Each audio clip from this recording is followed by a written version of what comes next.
Ouça agora o devocional Reformado Vida Nova. Lucas capítulo 24, versículo 13 ao 35. Assim nos diz a palavra do Senhor. Naquele mesmo dia, 2 deles estavam de caminho para uma aldeia chamada Emaús, distante de Jerusalém 60 estádios. E iam conversando a respeito de todas as coisas sucedidas. Aconteceu que, enquanto conversavam e discutiam, o próprio Jesus se aproximou e ia com eles. Os seus olhos, porém, estavam como que impedidos de o reconhecer. Então lhes perguntou Jesus: que é isto que vos preocupa e de que ides tratando à medida que caminhais? E eles pararam entristecidos. Porém, chamado Cleopas, respondeu dizendo: és o único, porventura, que, tendo estado em Jerusalém, ignoras as ocorrências desses últimos dias? Ele lhes perguntou: quais? E explicaram o que aconteceu a Jesus, o Nazareno, que era varão profeta, poderoso em obras e palavras, diante de Deus e de todo o povo. E como os principais sacerdotes e as nossas autoridades o entregaram para ser condenado à morte e o crucificaram. Ora, nós esperávamos que fosse ele quem havia de redimir a Israel. Mas, depois de tudo isto, é já este o 3º dia desde que tais coisas sucederam. É verdade também que algumas mulheres das que conosco estavam nos surpreenderam, tendo ido de madrugada ao túmulo. E, não achando o corpo de Jesus, voltaram dizendo terem tido uma visão de anjos, os quais afirmam que ele vive. De fato, alguns dos nossos foram ao sepulcro e verificaram a exatidão do que disseram as mulheres, mas não ouviram. Então lhes disse Jesus: ó nécios e tardos de coração, para crer tudo o que os profetas disseram. Porventura, não convinha que o Cristo padecesse e entrasse na sua glória? E começando por Moisés, discorrendo por todos os profetas, expunha-lhes o que a seu respeito constava em todas as Escrituras. Quando se aproximavam da aldeia para onde iam, fez ele menção de passar adiante. Mas eles o constrangeram, dizendo: fica conosco, porque é tarde e o dia já declina. E entrou para ficar com eles. E aconteceu que, quando estavam à mesa, tomando ele o pão, abençoou-o, e, tendo-o partido, lhes deu. Então se lhes abriram os olhos e o reconheceram, mas ele desapareceu da presença deles. E disseram um ao outro: porventura não nos ardia o coração quando ele, pelo caminho, nos falava, quando nos expunha as Escrituras? E na mesma hora, levantando-se, voltaram para Jerusalém, onde acharam reunidos os 11 e os outros com eles, os quais diziam: o Senhor ressuscitou e já apareceu a Simão. Então os 2 contaram o que lhes acontecera no caminho e como fora por eles reconhecidos no partir do pão. Até aqui a leitura da palavra do Senhor. Que Deus abençoe-nos nesta noite com a sua palavra. Irmãos, nos anos de 1800, quando o jovem Charles Spurgeon se preparava para pregar a palavra do Senhor, um homem, no meio da multidão, gritou: fogo! E no mesmo instante, o caos tomou conta do lugar. E essa infeliz brincadeira desse jovem no meio da multidão resultou na morte de algumas pessoas. E naquele período, toda a imprensa local culpou Charles Spurgeon por esse triste incidente. Charles Spurgeon estava praticamente fazendo 1 ano de casado. Charles Spurgeon, a sua esposa havia dado à luz recentemente a seus filhos gêmeos. E Charles Spurgeon, então, nesse momento, ele se viu de uma forma, nós poderíamos dizer, atordoado. Charles Spurgeon se viu nesse momento por essa culpa, por essa infeliz brincadeira. Essa infeliz brincadeira resultou em todo o ministério de Charles Spurgeon. Charles Spurgeon, então, nesse momento, ele se viu numa tragédia completa. E toda essa tragédia, essas mortes que houveram, foram colocadas na conta desse homem. E Charles Spurgeon, então, se viu de uma forma depressiva, triste. Isso ecoou por todo o seu ministério.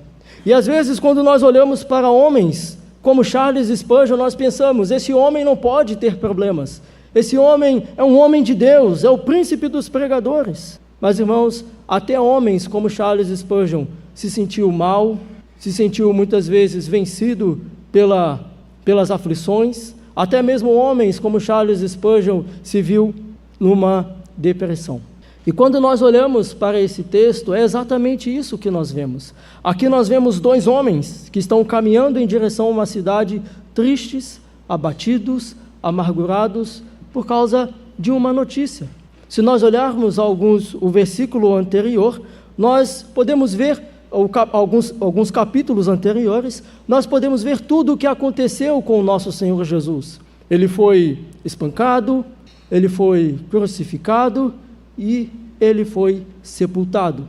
Mas, após esses eventos, algumas mulheres começaram a relatar a respeito da ressurreição do nosso Senhor Jesus. Mas estes homens, desanimados, aflitos, não deram crédito ao que essas mulheres disseram, então eles caminharam, partiram em direção a uma cidade chamada Emaús. Então veja, irmãos, que a aflição, a angústia, o sofrimento, ela pode chegar para todos nós. Às vezes uma notícia ruim, às vezes um telefonema que nós recebemos, às vezes um fato que acontece em nossa vida pode nos deixar tristes, amargurados. Muitas vezes isso afeta até mesmo a nossa vida espiritual diante de Deus. E é sobre isso que eu quero falar nessa noite. Como lidar com o desânimo espiritual. Quero falar nessa noite como nós podemos lidar com o desânimo espiritual. Nós veremos aqui, a partir desse texto, algumas lições que nós podemos aprender para lidar com o desânimo espiritual. Em primeiro lugar, irmãos, para nós enfrentarmos o desânimo espiritual que muitas vezes bate à nossa porta, nós precisamos entender o que nós não devemos fazer.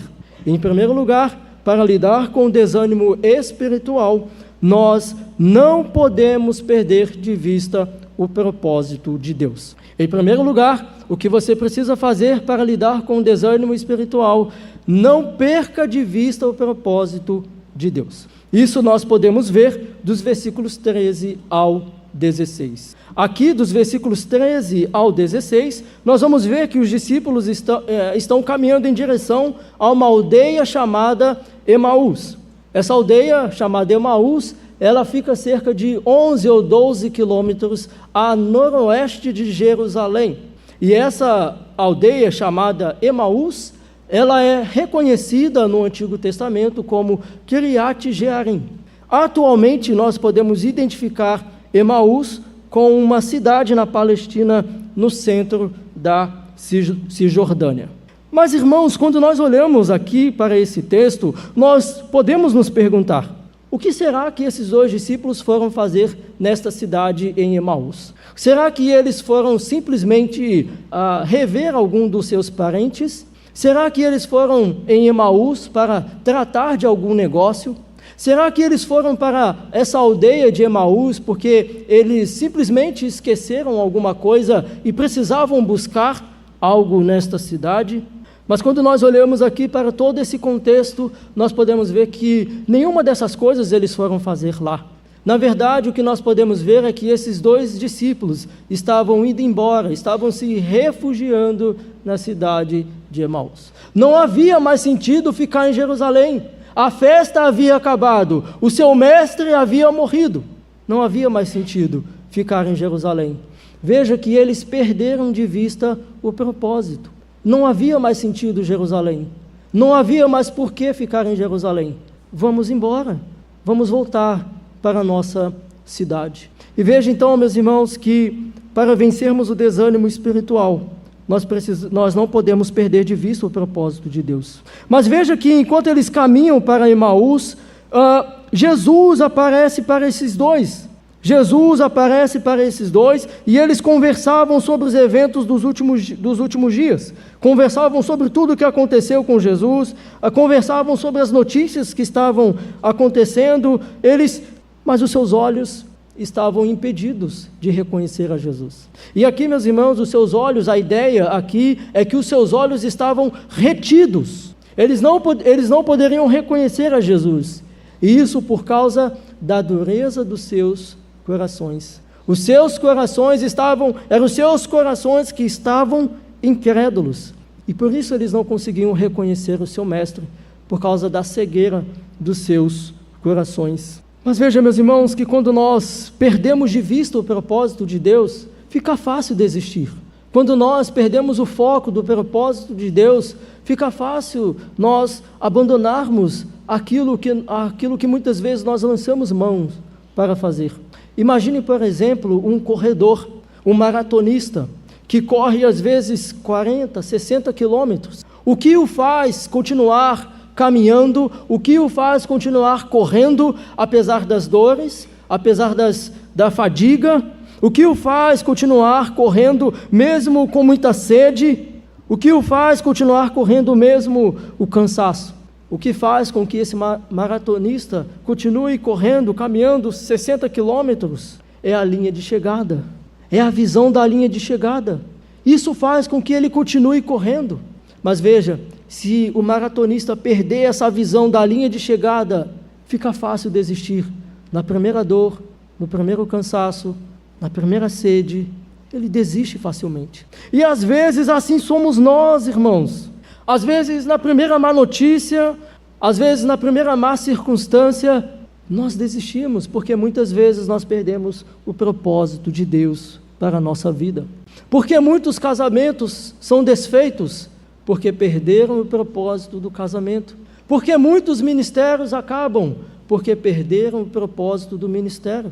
Porque muitas vezes nós nos sentimos afadigados espiritualmente, cansados. Porque muitas vezes vem a dúvida, porque muitas vezes vem a desistência, porque muitas vezes vem o desânimo, a incerteza, a falta de fé, porque nós perdemos o propósito de Deus para a nossa vida. Porque nós muitas vezes tiramos os olhos daquilo que Deus quer para nós. Muitas vezes tiramos os olhos. E assim, irmãos, nós desistimos facilmente. Portanto, para vencer o desânimo espiritual, você deve olhar para o propósito e para o plano de Deus para a sua vida. Você quer vencer o seu desânimo espiritual? Olhe para o propósito de Deus para a sua vida, para o plano de Deus para a sua vida, para o seu ministério, para o seu casamento, no seu trabalho, nos seus estudos. Olhe para o propósito de Deus. Diante do desânimo espiritual, mesmo sem ver, mesmo sem sentir, creia que Jesus está ao seu lado. Isso nós podemos ver em Mateus 28, que ele faz a promessa que estaria conosco. Mesmo no dia do desânimo espiritual, creia que Jesus está ao seu lado. E para vencer o desânimo espiritual, você precisa olhar para dentro de você.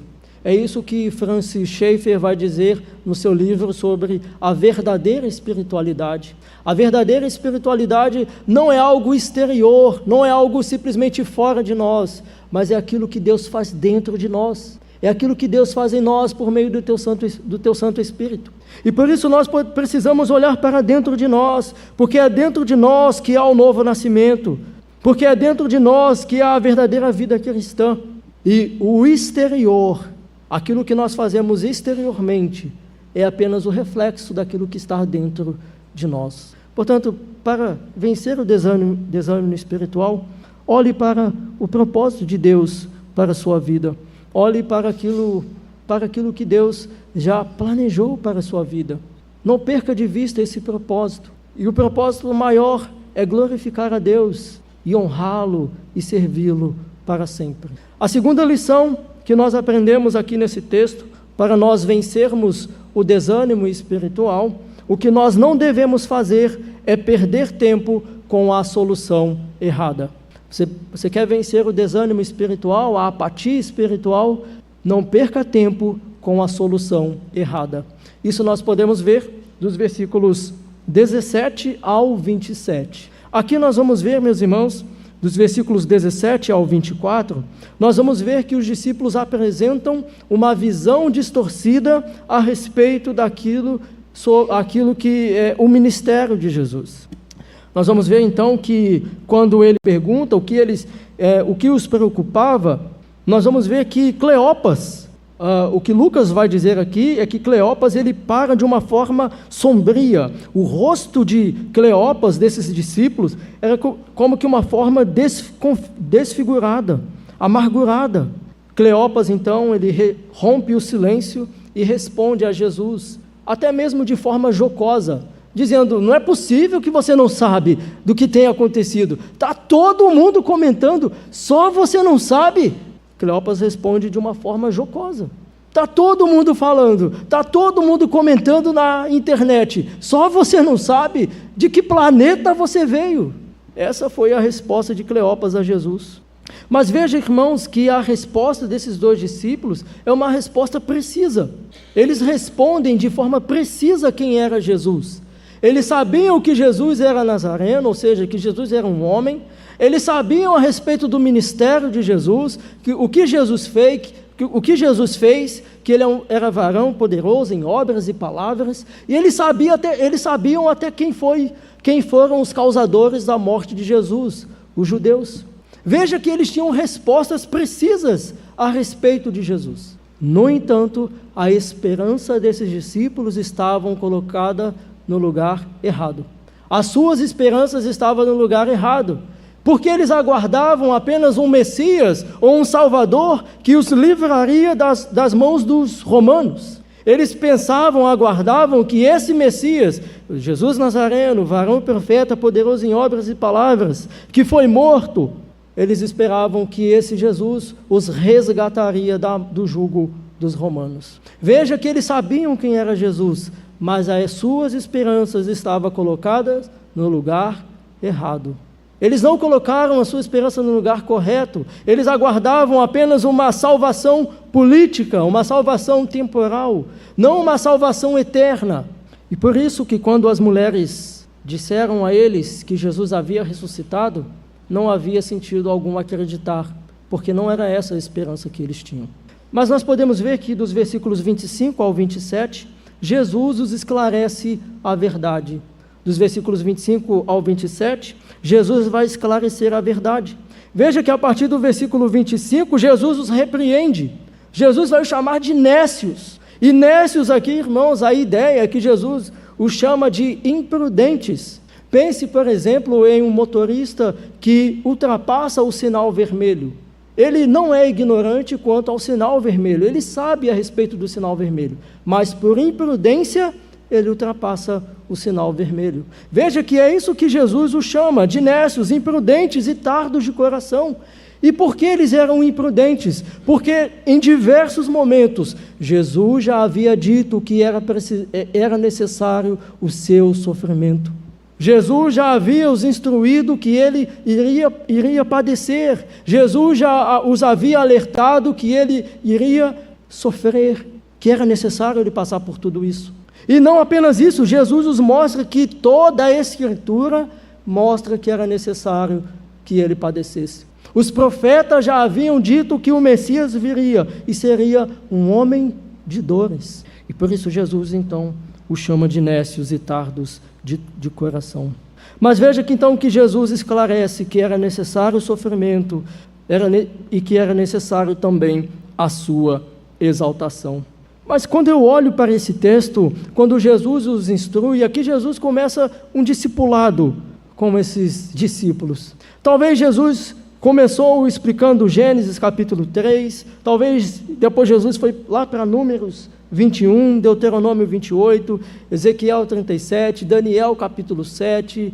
Talvez Jesus foi, olha o que toda a Escritura diz a respeito de mim. E Jesus os esclarece então que toda a Escritura apontavam para ele. Então veja, irmãos, nós podemos ver aqui que os discípulos perderam tempo com a solução errada. Todos nós já ouvimos falar da Kodak. A Kodak foi uma das maiores empresas de fotografias que nós já ouvimos falar. Mas atualmente a Kodak ela tem cerca de 6.000 colaboradores. A Kodak, talvez hoje, a Kodak precisou vender todos os seus ativos, e a Kodak, por um erro de estratégia, jogou fora 120 anos de história. Isso porque a Kodak perdeu tempo com a solução errada. A Kodak não quis investir em equipamentos modernos, equipamentos que ela mesma proporcionou.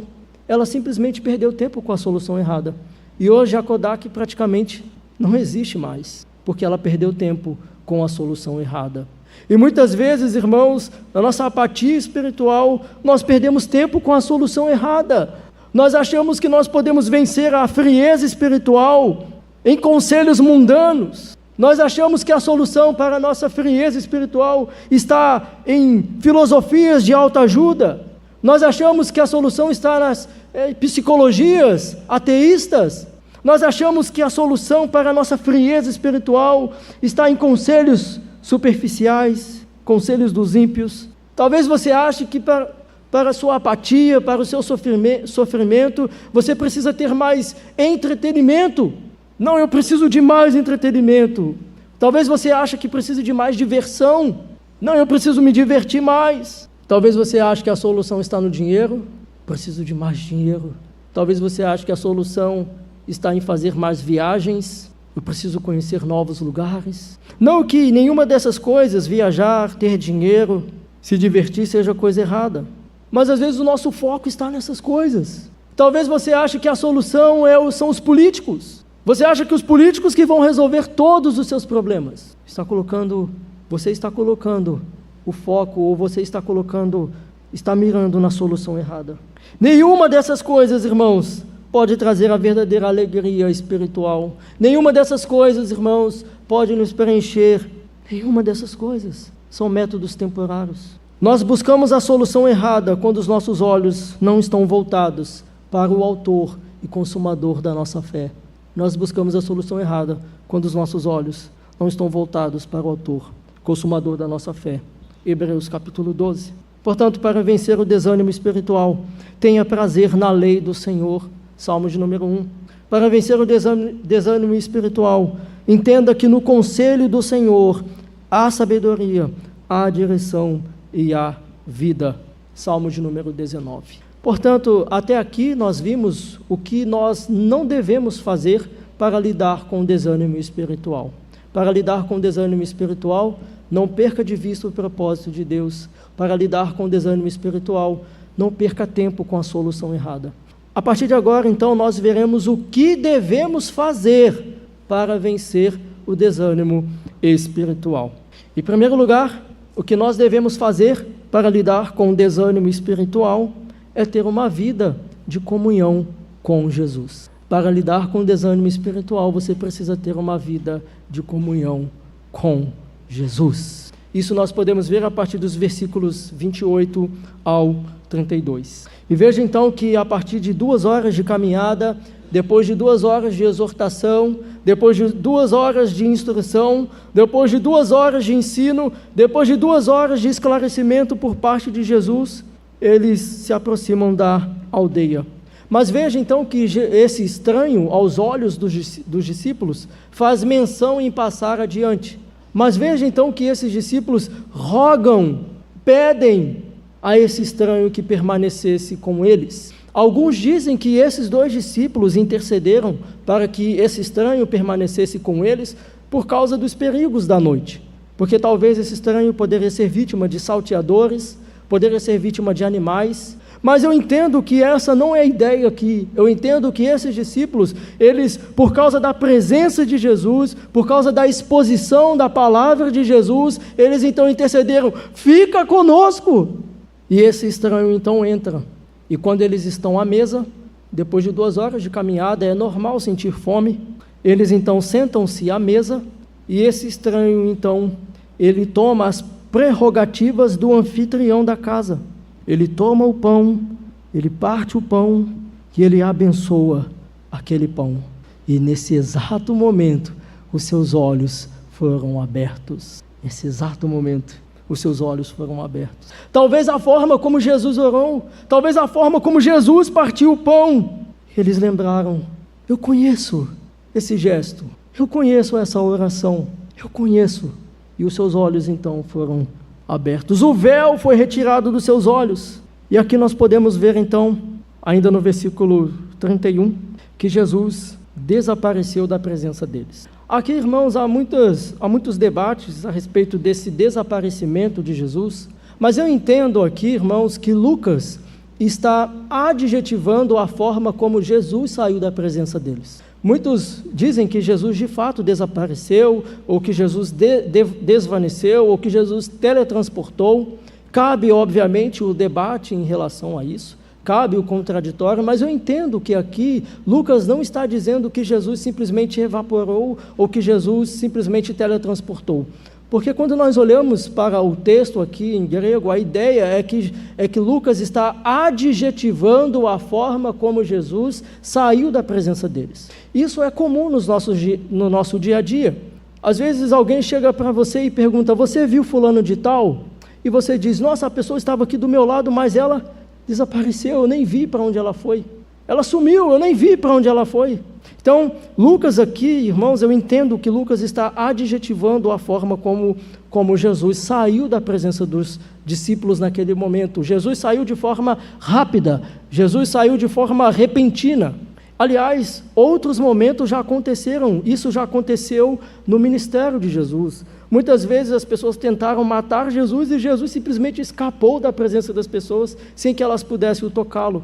Aliás, quando Jesus ele ressuscita, nós vemos que a pedra é removida. Se Jesus simplesmente ultrapassasse a porta ou pedras, não havia necessidade dos anjos removerem as pedras. Bastava simplesmente Jesus passar por entre as pedras. Mas eu entendo aqui então que Jesus ele simplesmente não evaporou. E isso, irmãos, eu não estou limitando o poder de Deus. Nós sabemos que o Senhor Jesus, em diversos momentos, ele quebrou a lei da natureza, ele andou sobre as águas, ele transformou água em vinho.